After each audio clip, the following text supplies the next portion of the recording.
मैं मोहसिन मीना, कमला Modi girls college नीम का थाना, इतिहास विषय व्याख्याता।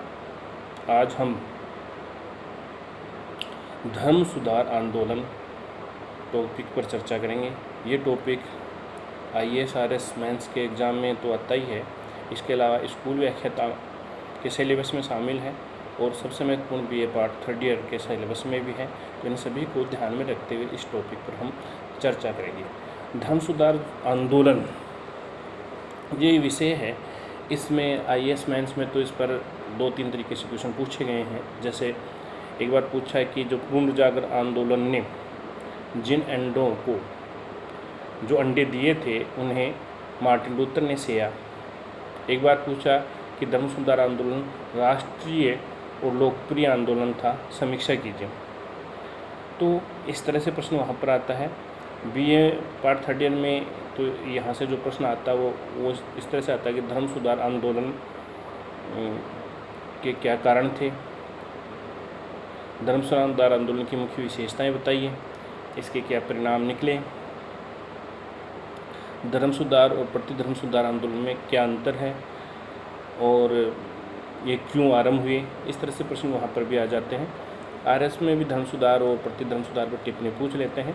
तो इन्हीं सभी प्रश्नों की चर्चा करेंगे। इसके अलावा जो स्कूल व्याख्याता है वहाँ ऑब्जेक्टिव क्वेश्चन यहाँ से आते हैं कि जो धर्म सुधार आंदोलन था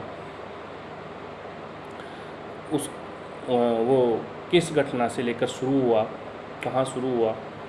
जैसे 1517 की घटना जर्मनी में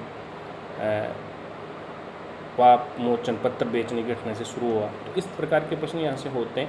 इन सब प्रश्नों को ध्यान में रखते हुए इस टॉपिक पर हम आज चर्चा करेंगे। तो हम आरंभ करते हैं धर्म सुधार आंदोलन। धर्म सुधार आंदोलन को समझने से पहले हमें समझना होगा कि धर्म सुधार आंदोलन था क्या, फिर समझेंगे ये हुआ क्यों। ठीक है, इसकी पृष्ठभूमि यानी इसके कारण क्या थे, फिर इसकी मुख्य विशेषताएं और फिर इसके परिणाम। तो सबसे पहले हम लेते हैं धर्म सुधार आंदोलन का अर्थ। धर्म सुधार आंदोलन पुनर्जागरण द्वारा उत्पन्न की गई बौद्धिक मनोदशा, पुनर्जागरण द्वारा उत्पन्न की गई बौद्धिक मनोदशा से प्रेरित होकर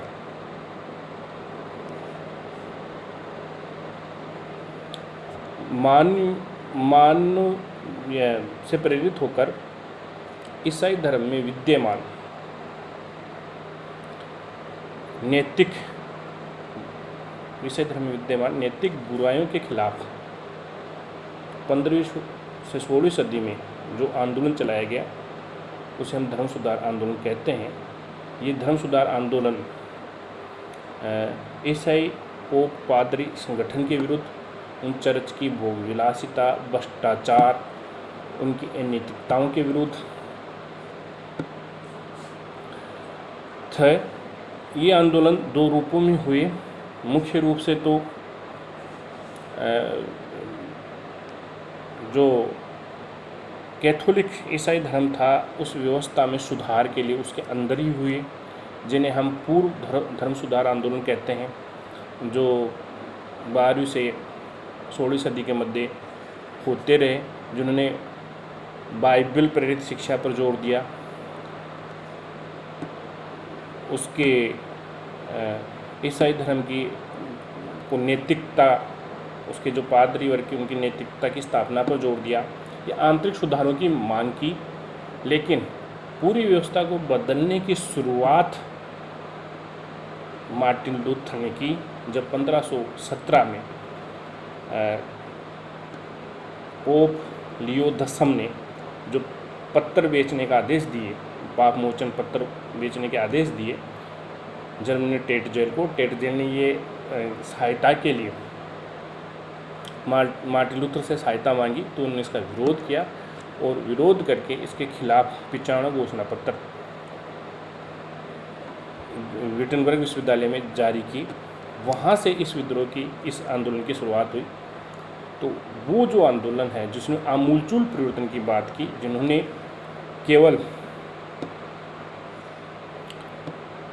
आंतरिक सुधार नहीं, बाह्य सुधार भी, और पूरी चर्च व्यवस्था की जो ढांचा है, जो रोम से संचालित था, उसका विरोध किया और उसकी जगह नैतिकता, मध्यवस्थ को समाप्त करके ईश्वर पर आस्था पर जोर दिया, बाइबल के सिद्धांतों पर जोर दिया।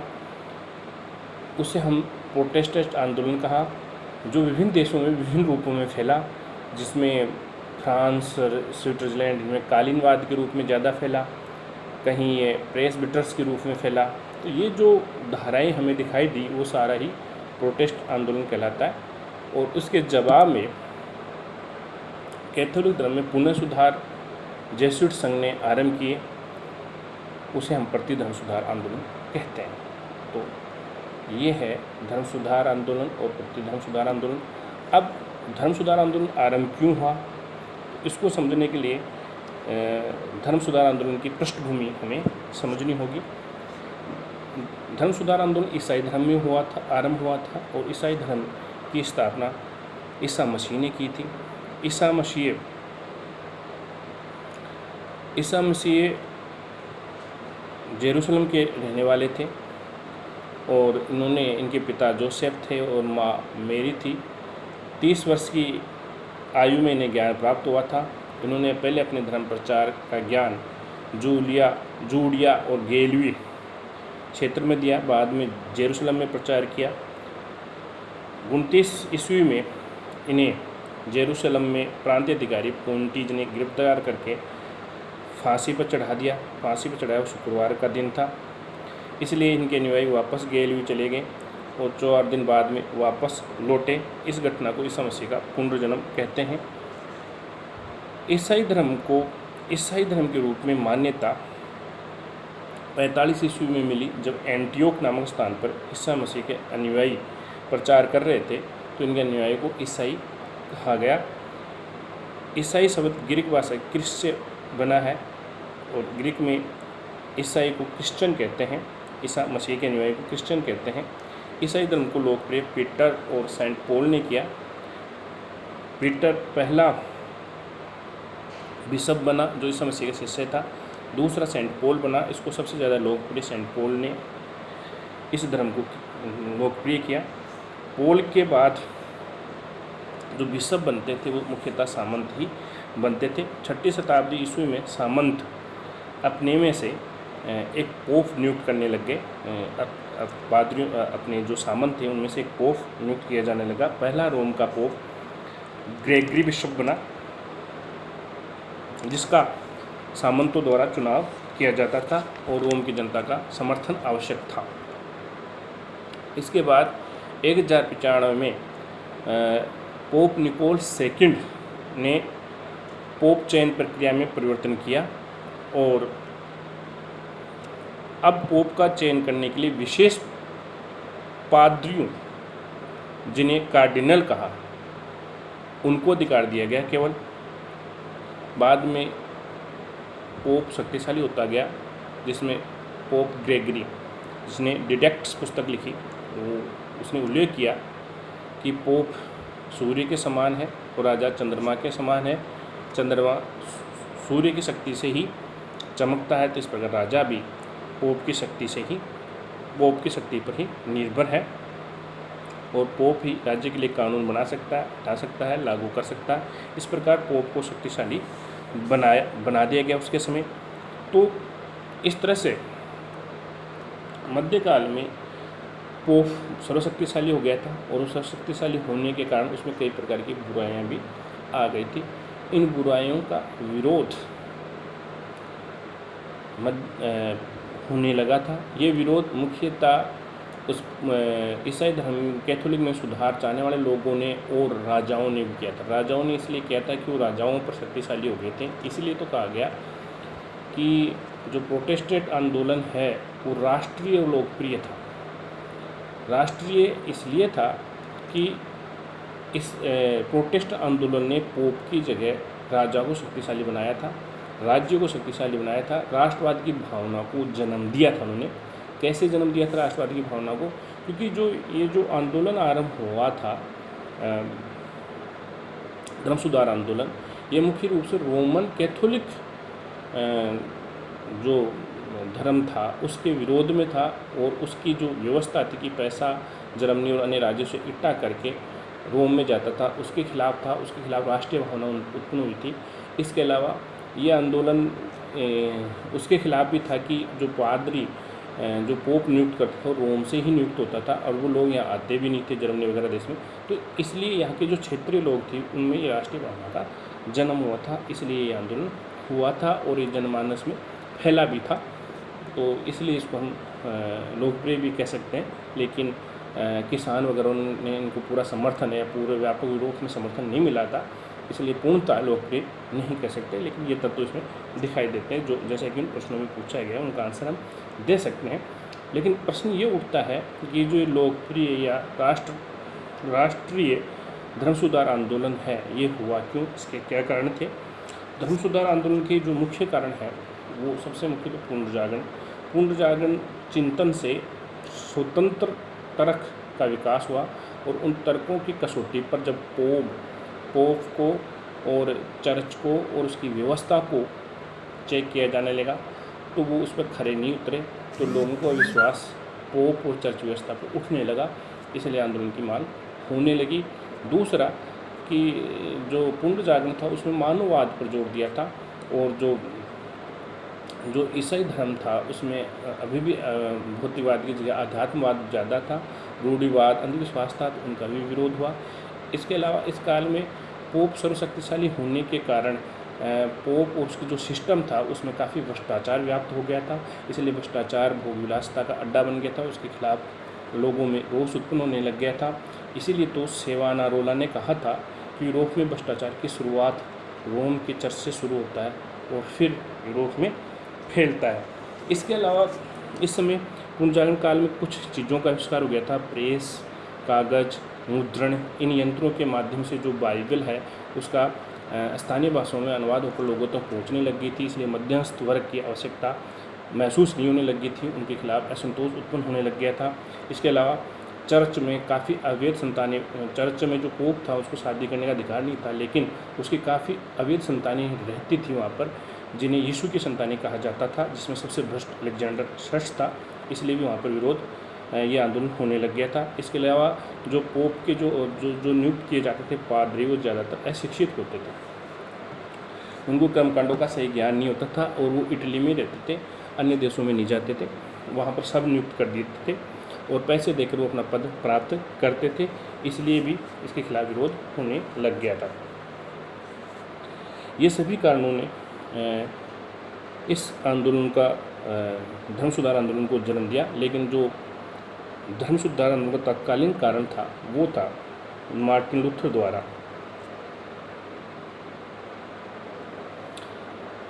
पाप मोचन पत्र बेचे जाने का विरोध करना। पाप मोचन पत्र या इंटेलिजेंस, ये क्या था? पाप मोचन पत्र जो क्रुसेड हुए उस समय ये आरंभ हुए थे, उसमें धन उगाने के लिए एक तरीके थे। बाद में जब भी चर्च को या रोम के चर्च को आवश्यकता होती थी धन की, तो इसके माध्यम से वो धन उगा लेता था, जैसे चर्च का निर्माण कराना, अस्पताल का निर्माण कराना। तो पैसे इकट्ठा करने के लिए ये पत्र जारी कर देता था। इसके माध्यम से ये था कि इसको पत्र को, जो पाप मोचन पत्र को पैसे देकर जो खरीदेगा वो स्वर्ग प्राप्त कर सकता है। और इसके साथ ये भी आरंभ कर दिया था कि वो और अपने परिवार के लिए, अपने बच्चों के लिए, उनके के लिए भी स्वर्ग के लिए दरवाजे खुलवाने के लिए ये पत्र खरीद सकता है, और वो भी इस कार्य द्वारा स्वर्ग प्राप्त कर सकता है। यानी कार्य पर जोर देना कि नैतिक माना जाता था इनको खरीदना, इस तरह का एक अवधारणा प्रचलित कर रखी थी उन्होंने, इस रोम कैथोलिक ईसाइयों ने। तो इस व्यवस्था के खिलाफ मार्टिन लूथर में रोष था। मार्टिन लूथर कौन थे? तो इस पर अगर बात करें तो मार्टिन लूथर जर्मनी के रहने वाले थे, और ये इनका जन्म 1483 ईस्वी में हुआ था। इनका पिता वकील थे जो इन्हें वकील बनाना चाहते थे, इसलिए इनको 1505 में एफर्ट्स विश्वविद्यालय में भेजा, जहां इन्होंने लॉ की शिक्षा की जगह धर्म सुधार की शिक्षा ली, धर्म से संबंधित डिग्री हासिल की। वो 1508 में विटनबर्ग विश्वविद्यालय में ये प्रोफेसर बन गए धर्मशास्त्र के। इन्होंने सेंट पॉल और अगस्टाइन का अध्ययन किया, लेकिन 1511 में रोम की यात्रा की और रोम के जो अधिकारियों का भ्रष्टाचार था उससे ये दुखी हुए और 1517 में जो पोप लियो 10 ने पाप मोचन पत्र इंटेलिजेंस बेचने का जो ठेका टेट जेल ने दिया, और टेट जेल ने जब मार्टिन लूथर से सहायता मांगी तो मार्टिन लूथर ने उसका विरोध किया और 1517 में 30 अक्टूबर 1517 में, और विरोध करते हुए उन्होंने 95 सिद्धांत लैटिन भाषा में लिखकर विटनबर्ग विश्वविद्यालय के दीवार पर लगाया, जिसे 95 थीसिस कहते हैं, आस्था से संबंधित, और जिन्हें किसी ने बाद में जर्मनी भाषा में अनुवाद कर दिया। और इनको जो लिखकर उसको लगाने का कारण था कि इस पर चर्चा लोगों में, सामान्य चर्चा की बात थी, लेकिन बाद में जर्मनी भाषा में अनुवाद होने से जनता में शिक्षित हो गए। और उसके बाद इन्होंने 1520 में ईसाई राज्यों के खुला पत्र लिखा, जिसका नाम an address to nobility on the German nations. इसमें लिखा कि जर्मन राज्य अपने आप को अलग कर लें और चर्च की संपत्ति पर अधिकार कर ले। जर्मन राजा अपनी धार्मिक सभाएं बुलाएं और अपने धार्मिक अधिकारी खुद नियुक्त करें। इस परिणाम से जर्मनी 2 भागों में बट गया, एक मार्टिन लूथर का समर्थक और एक उसका विरोधी, और गृह युद्ध आरंभ हो गया। तब पोप लियो 10 ने मार्टिन लूथर को उपस्थित होने का आदेश दिया, लेकिन जर्मनी में सैक्सनी के राजा फ्रेडरिक ने उनको उपस्थित होने से मना करवा दिया, इसलिए वो उपस्थित नहीं हुए। फिर पोप लियो 10 ने मार्टिन लूथर को आदेश दिया कि जो अपने वक्तव्य हैं 95 वो वापस लो, जिसे ये जो आदेश पोप लियो 10 ने मार्टिन लूथर को दिया था कि अपने उपदेश वापस लो, इस आदेश को पोप बुल कहते हैं। मार्टिन लूथर नहीं माना तो उसे धर्म से बहिष्कृत कर दिया गया। मार्टिन लूथर ने 10 दिसंबर 1520 में इन विटनबर्ग विश्वविद्यालय में इस पोपुल बुल को, चर्च जो पोप के आदेश को, उसको जला दिया और चर्च के खिलाफ विद्रोह की घोषणा कर दी और एक पंपलेट लिखा जिसमें उसने the Babylonian captivity of the church, जिसका शीर्षक था the Babylonian captivity of the church. इस पंपलेट में उसने चर्च की सांसारिकता और इस समय के सब संस्कार का विरोध किया और the freedom man of Christian man की घोषणा की। इसके बाद चार्ल्स पंचम जो रोम का शासक था, उसने 1521 में वर्मस नामक जगह पर एक राज्य परिषद बुलाई और उसमें लूथर की आलोचना की और लूथर की कृतियों को जलाने और मारने का आदेश दिया। तब मार्टिन लूथर की रक्षा सैक्सनी के राजा फ्रेडरिक ने की, उन्हें विटनबर्ग किले में बंद कर दिया। ये प्रश्न पूछ लेते हैं कौन से किले में उसको बंद कर रक्षा की, तो विटनबर्ग में किले में। और किसने की? सैक्सन के राजा फ्रेडरिक ने की। और यहीं रहते हुए मार्टिन लूथर ने बाइबल का जर्मनी भाषा में अनुवाद किया। सितंबर 1522 में विटनबर्ग विश्वविद्यालय में, कौन सी जगह पर? विटनबर्ग किले में बाइबल का जर्मनी भाषा में अनुवाद किया, जिसे सितंबर टेस्टामेंट कहते हैं, जो जर्मन भाषा में है और ये प्रोटेस्टेंट धर्म की अमूल्य निधि मानी जाती है। इसके बाद चार्ल्स पंचम ने स्पीयर परिषद बुलाई पहली 1526 में। उस समय जर्मन राज्य 2 भागों में बट गया। फिर दूसरी परिषद स्पीयर 1529 में बुलाई। इसमें चार्ल्स पंचम ने जर्मन राजाओं को आदेश दिया कि वो मार्टिन लूथर से संबंध विच्छेद कर ले, लेकिन इस आदेश का विरोध किया और बहुत सारे राजा मार्टिन लूथर के समर्थक हो गए जो विरोध किया उन्होंने 19 अप्रैल 1529 में। तो जो विरोधी थे किसके? रोम के राजा के और कैथोलिक धर्म के, इन विरोधियों के लिए 19 अप्रैल 1529 में पहली बार प्रोटेस्टेंट शब्द का इस्तेमाल किया गया। तो सुना जाता है कंपटीशन में कि प्रोटेस्टेंट शब्द का पहली बार इस्तेमाल किया गया 19 अप्रैल 1529 में। ठीक है। इसके बाद मार्टिन लूथर के समर्थक और जर्मन राजाओं के बीच संघर्ष चलता रहा। ये संघर्ष 1530 से 46 तक चला। इस संघर्ष में प्रोटेस्टेंटों ने अपना स्वतंत्र चर्च स्थापित कर लिया और अपने स्वतंत्र जर्मन चर्च की कुछ नियम तय कर लिए, जिनमें ये थे कि इन चर्च में जो बाइबल का अध्ययन है वो लैटिन की जगह जर्मनी में किया जाएगा। चर्च के धार्मिक क्रियाकलापों को जर्मनी भाषा में संपन्न किया जाएगा। धर्माधिकारी जो जर्मन चर्च के हैं वो विवाह कर सकते हैं। ईसाई 7 संस्कारों को नहीं मानेंगे। आस्था पर जोर दिया गया। लूथर की जो सोच है आस्था पर जोड़ना, जिसे कहते हैं जस्टिफिकेशन बाय फेथ, ये जो सिद्धांत है जस्टिफिकेशन बाय आस्था पर विश्वास, ये जो सिद्धांत लिया है उन्होंने ऑगस्टाइन से लिया है और अपनी इसमें अपनाया है। ऐसी परिस्थितियों में 1546 में मार्टिन लूथर की मृत्यु हो गई। मार्टिन लूथर की मृत्यु के बाद 1546 से 1555 तक ये मार्टिन लूथर के समर्थक और कैथोलिक ईसाई राजा के समर्थक या कैथोलिक ईसाई समर्थकों के बीच संघर्ष चलता रहा। यह संघर्ष 1555 तक चला। 1555 में जो शासक था जर्मनी का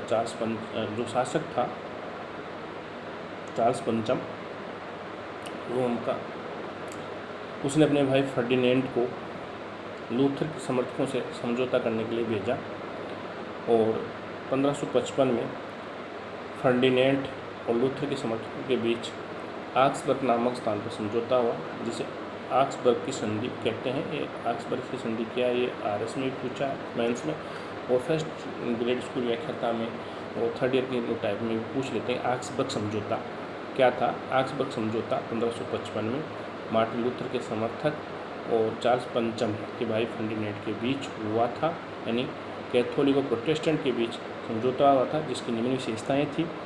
इस समझौते के तहत प्रोटेस्टेंट को स्वतंत्र धर्म के रूप में मान्यता दी गई थी और जिस जमीन पर जो ज़मीन चर्च के पास थी वो चर्च के पास रहेगी और जिस जमीन को राज्य ने अधिकार कर लिया वो वापस नहीं दी जाएगी। राजा का धर्म ही राज्य का धर्म होगा। ये बातें इसमें स्वीकार की गई थी। एक तरह से प्रोटेस्टेंट को मान्यता मिली थी, इसलिए इम्पोर्टेंट है।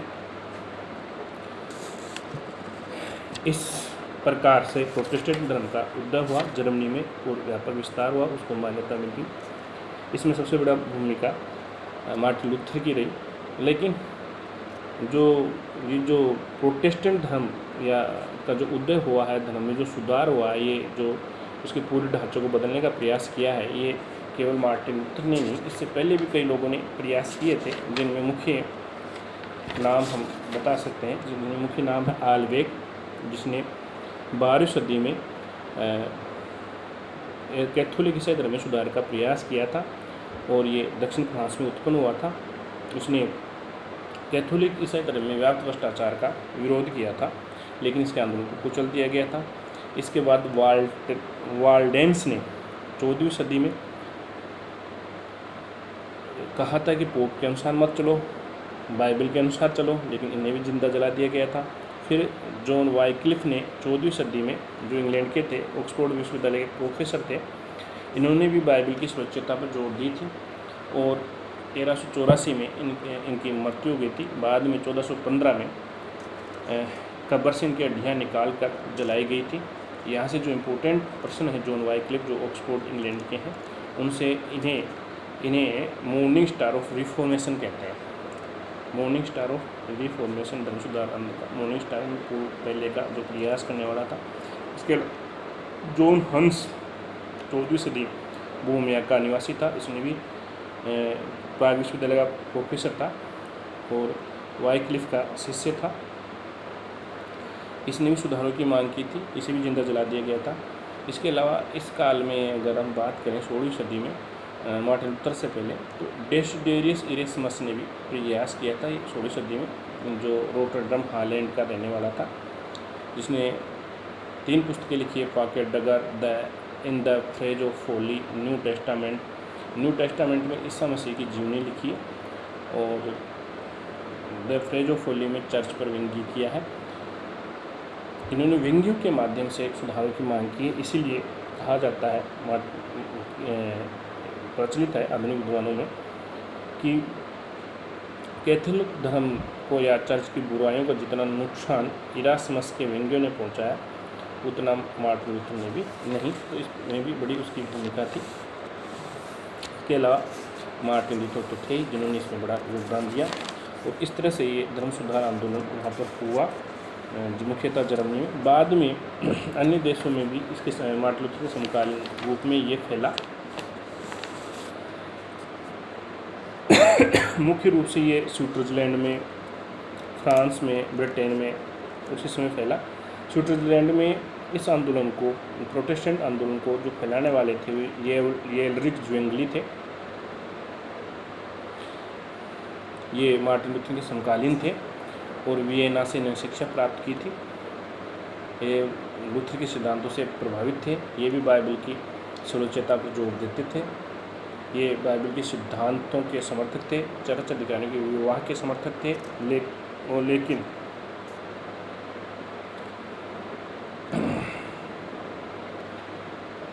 कुछ बातों में मार्टिन लूथर का विरोध करते थे, जैसे सामूहिक प्रार्थना का विरोध करते थे। इन्होंने प्रोटेस्टेंट धर्म का प्रचार करने के लिए स्विट्ज़रलैंड में गहरा युद्ध किया। कैसे हुआ? वहाँ पर 13 पर 26 कैंटन थी, जिसमें 13 ज्वेंगली की समर्थक थी स्विट्ज़रलैंड में और 13 कैथोलिक धर्म की।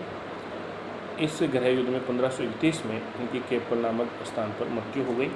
इसके बाद जॉन काल्विन ने इस आंदोलन का नेतृत्व किया, प्रोटेस्टेंट का। जो काल्विन थे ये फ्रांस के रहने वाले थे, लेकिन इनकी कर्मभूमि स्विट्ज़रलैंड थी। इनको फ्रांस के शासक फ्रांसीसी फेस्ट ने निकाल दिया था। तब ये स्विट्ज़रलैंड आके बेसल में रहने लग गए थे और यहाँ पर इन्होंने पुस्तक लिखी, the institute of Christian religion, 1536 में, the institute of Christian religion. ये पुस्तक फ्रांस के शासक फ्रांसीसी फेस्ट को समर्पित है। ये प्रश्न पूछते हैं किसको समर्पित है? फ्रांस के शासक फ्रांसीसी फेस्ट को। क्यों? क्योंकि ये चाहते थे कि फ्रांस के शासक फ्रांसीसी फेस्ट को समझा बूझा कर प्रोटेस्टेंट का समर्थक बनाया जाए, इसलिए उनको समर्पित की थी। ये पुस्तक जो प्रोटेस्टेंट धर्म के जो सिद्धांत है, नियम है, उसकी आधार पुस्तक है। और इन्होंने ये जो ज्वेंगली मरने के बाद स्विट्ज़रलैंड गए और 1536 में स्विट्ज़रलैंड में प्रोटेस्टेंट धर्म के प्रमुख बन गए। और उन्होंने जो प्रमुख सिद्धांत दिए वो ये थे, एक तो बाइबल की शुद्धता के समर्थक थे, नीतिवाद में विश्वास करते थे। इनकी मान्यता था कि मोक्ष ईश्वर के प्रभाव से प्राप्त किया जा सकता है, इसमें मध्यस्थ की आवश्यकता नहीं। इन्होंने ईसाई त्योहारों का विरोध किया, थिएटर और रंगमंच का विरोध किया। इन्होंने ईसाई चर्च का संचालन करने के लिए वरिष्ठ पादरी नियुक्त करने की प्रथा आरंभ की, जिसे प्रेस बिट्स कहते हैं। इसी के नाम पर कालीन के न्याय प्रेस बाइट्रिस स्विट्ज़रलैंड में कहलाए। फ्रांस में कालीन के न्याय हुगोनोट्स कहलाए। हालैंड में डच रिफॉर्म कहलाए। इंग्लैंड और अमेरिका में प्यूरिटिट्स कहलाए। ये भी पूछ लेते हैं, इंग्लैंड और अमेरिका में प्यूरिटिट्स है, हालैंड में डच रिफॉर्म है और फ्रांस में हुगोनोट्स है। तो इन्होंने स्विट्ज़रलैंड में इस धर्म को फैलाया। उसके बाद ये फ्रांस में भी फैला। फ्रांस में भी काफ़ी प्रभाव पड़ा। फ्रांस में कालीन के न्याय हुगोनोट्स कहलाए। हुगोनोट्स ने रोमन कैथोलिकों से संघर्ष किया और ये संघर्ष 1598 तक चलता रहा। 1598 में नांत घोषणा द्वारा हुगोनोट्स को फ्रांस के शासक हेनरी चतुर्थ ने स्वतंत्र धर्म के रूप में मान्यता दे दी। इस प्रकार काल्विन का जो प्रोटेस्टेंट है वो स्विट्ज़रलैंड के अलावा फ्रांस में भी प्रचलित हो गया। इसके बाद स्कॉटलैंड में पैट्रिक हैमिल्टन और विशार्ट ने रोमन कैथोलिक चर्च का विरोध किया। इसलिए इनको जिंदा जला दिया गया। बाद में जो नोक्स जो स्कॉटलैंड के थे वो वहाँ से इंग्लैंड चले गए, इंग्लैंड से जिनेवा, और वहाँ से केल्विन से शिक्षा लेने के बाद में वापस स्कॉटलैंड में आंदोलन चलाया और प्रोटेस्ट धर्म का प्रचार किया। इसलिए स्कॉटलैंड में ये जो प्रोटेस्ट धर्म फैला इसे ब्राइटियन कहा गया। इंग्लैंड में भी प्रोटेस्ट धर्म अपने रूप में आया, जिसको हम एंग्लो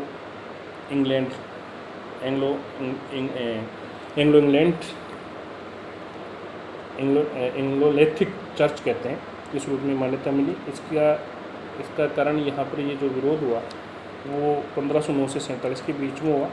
इस समय यहाँ का जो शासक था वो हेनरी चतुर्थ था, जो कैथोलिक था, जिसने 1521 में पुस्तक भी लिखी थी। हेनरी अष्टम, इसने पुस्तक लिखी थी द डिफेंस ऑफ 7 सैक्रामेंट, 7 संस्कार। कैथोलिक चर्च का समर्थन भी किया था, मार्टिन लूथर का विरोधी था। लेकिन बाद में ये कैथोलिक धर्म का विरोधी हो गया। इसका कारण ये था कि इसका विवाह कैथरीन से हुआ था, जो स्पेन की राजकुमारी थी, फर्डिनेंड की बेटी थी।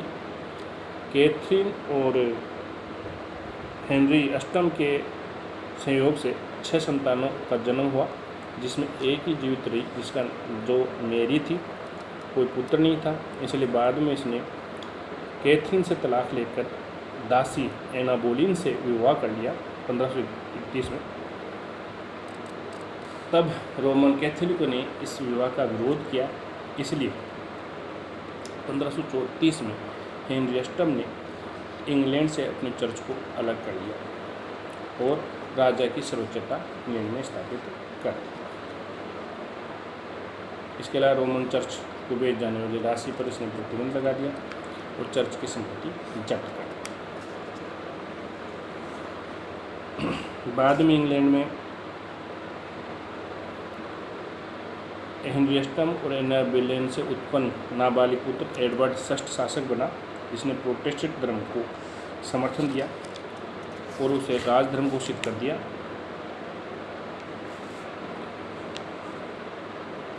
लेकिन वो नाबालिग था।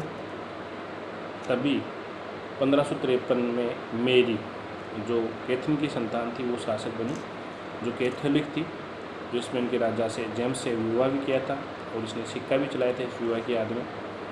इसने वापस कैथोलिक को राजधर्म घोषित किया और प्रोटेस्टेंट के समर्थकों का कत्लेआम किया, इसलिए ये खूनी मेरी के नाम से प्रसिद्ध हुई। उसके मरने के बाद 1558 में फिर एना बोलेन और हेनरी अष्टम की पुत्री एलिजाबेथ शासक बनी, जो 1558 से 1603, जो इंग्लैंड का स्वर्ण काल कहलाता है। इसने इंग्लैंड के चर्च की पुनः प्रतिष्ठा स्थापित की और एंग्लिकन चर्च की स्थापना की, जिसमें शासक को सर्वोच्च घोषित किया गया। और प्रोटेस्टेंट का प्रचार प्रसार किया। स्वीडन में 1521 में शासक लूथर से प्रभावित होकर एक अलग चर्च बनाया गया, जिसको स्वीडिश भाषा में बाइबल का अनुवाद किया गया और उसी आधार पर शिक्षा दी जाने लगी। नॉर्वे में फ्रेडरिक फर्स्ट ने लूथर के सिद्धांतों को लागू किया। 1533 में फ्रेडरिक की मृत्यु के बाद उसका पुत्र क्रिश्चियन प्रोटेस्टेंट को राजकीय धर्म घोषित किया।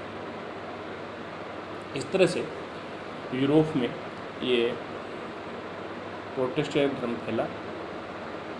सभी देशों में लगभग ज़्यादातर में इसका प्रचार प्रसार हुआ। जब ये इतना व्यापक हो गया, इतने ज़्यादा फैलने लग गया, तो कैथोलिक धर्म को लगा कि इसका पतन हो सकता है ईसाई धर्म में। तो कैथोलिक धर्म ने अपने में सुधार किए। जो कैथोलिक धर्म ने अपने धर्म में जो सुधार किए वो प्रति धर्म सुधार आंदोलन कहलाते हैं। कैथोलिकों ने ये सुधार प्रोटेस्टेंट धर्म के विस्तार को रोकने के लिए किए थे। उन्होंने जो पोप में, चर्च में जो भ्रष्टाचार था उसमें सुधार करना आरंभ किया, जीवन की नैतिकता पर जोर दिया। ये कार्य सबसे पहले पोप पोल ने 1537 में कार्डिनल बनाकर किया, जिनका उद्देश्य था धर्माधिकारियों की नैतिक रिपोर्ट तैयार करना। ये रिपोर्ट 1939 में तैयार हुई और इसमें चर्च में इसको लागू की गई। इस रिपोर्ट के आधार पर चर्च में बैरोक शैली आस्था, चर्च में ईश्वर पर आस्था और बैरोक शैली को बढ़ावा दिया गया, जिसमें बैरोक शैली में ईसा और उसकी माँ मेरी के चित्र बनाए जाने लगे। क्षेत्रीय भाषाओं में उपदेश दिया जाने लगा, ये सुधार हुआ। इसके बाद ट्रेंट परिषद का गठन हुआ। ट्रेंट परिषद 1545 में पहली बार गठित हुई और 1563 तक कई ट्रेंट परिषद, लगभग 25 परिषदों का गठन हुआ इस काल में, जिसमें 200 धर्म अधिकारियों ने भाग लिया, जिनका उद्देश्य था, इन परिषदों का 2 प्रकार के उद्देश्य थे, एक तो सैद्धांतिक और एक सुधारात्मक। सैद्धांतिक रूप में तो इन्होंने पोप को कैथोलिक का सर्वोच्च अधिकारी नियुक्त किया गया और कैथोलिक धर्म की व्याख्या का अधिकार उसे दिया गया। 7 संस्कारों में उन्हें विश्वास पर जोर दिया गया। बाइबल का नवीन संस्करण में प्रकाशित किया, जिसे वल्गेट कहा गया। सुधारात्मक ने नैतिक जीवन पर जोर दिया। पाप मोचन पत्रों की बिक्री पर प्रतिबंध लगाया गया। धर्म अधिकारियों को शिक्षित किया जाने लगा। चर्च की मुख्य भाषा लैटिन रखी, लेकिन आवश्यकता अनुसार प्रांतीय भाषाओं का प्रयोग पर जोर दिया जाने लगा।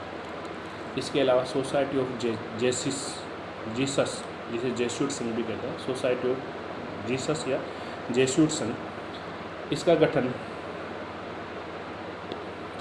इग्नेस लोयोला नामक स्पेनिश सिपाही ने 1534 में किया, जो रोम के पोप चार्ल्स पंच की सेवा में था।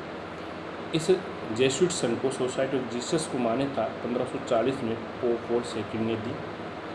इस संस्था का उद्देश्य था कैथोलिक धर्म के विरोधियों का दमन करना, कैथोलिक धर्म में सुधार करना और कैथोलिक धर्म का प्रचार करना। इस संस्था के सदस्यों को 2 वर्ष तक प्रशिक्षण दिया जाता था। इस संस्था का मुखिया, जेसुइट संघ का मुखिया जनरल कहलाता था, जिसे पोप नियुक्त करता था। जेसुइट संघ पहले रोम में था। इस संस्था ने मानवता, दया और प्रेम पर जोर दिया। इस संस्था ने ईसाई धर्म का प्रचार प्रसार मिशनरी के माध्यम से अफ्रीका, भारत, चीन, जापान, अमेरिका में किया। इस संस्था ने जेसुइट संघ से शैक्षणिक संस्थाओं, अस्पताल निर्माण, नर्सिंग होम खोलने में बड़ी भूमिका निभाई। इनमें सबसे प्रमुख नाम इस संस्था का था, वो था फ्रांसिस जेवियर, जिसने जापान में कैथोलिक धर्म का प्रचार किया। इसके अलावा इंक्विजिशन एक कैथोलिक धर्म का धार्मिक न्यायालय था। इंक्विजिशन, जिसका गठन पोप पॉल III ने किया था। इसका उद्देश्य था कैथोलिक धर्म के विरोधियों पर मुकदमा चलाना और उन्हें मृत्युदंड देना। कैथोलिक धर्म के विरोधियों पर मुकदमा चलाना और उन्हें मृत्युदंड देना, ये इंक्विजिशन का उद्देश्य था। इस न्यायालय में 6 इन्क्विजिटर जनरल न्यायाधीश होते थे।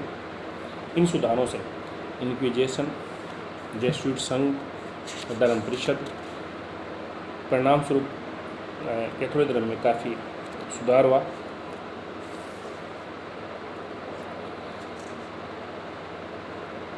लेकिन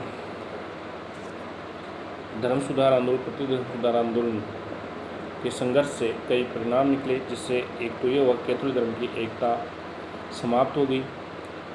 कैथोलिक धर्म में तो सुधार हुए, लेकिन कैथोलिक असहिष्णुता की तरह ही प्रोटेस्टेंटों में भी असहिष्णुता का प्रचार प्रसार हो गया। सहिष्णुता के स्थान पर असहिष्णुता, राजाओं की शक्ति में वृद्धि हुई, राष्ट्रीय भावना का विकास हुआ। ये धर्म सुधार आंदोलन का परिणाम निकले। ये था धर्म सुधार आंदोलन। ठीक है। और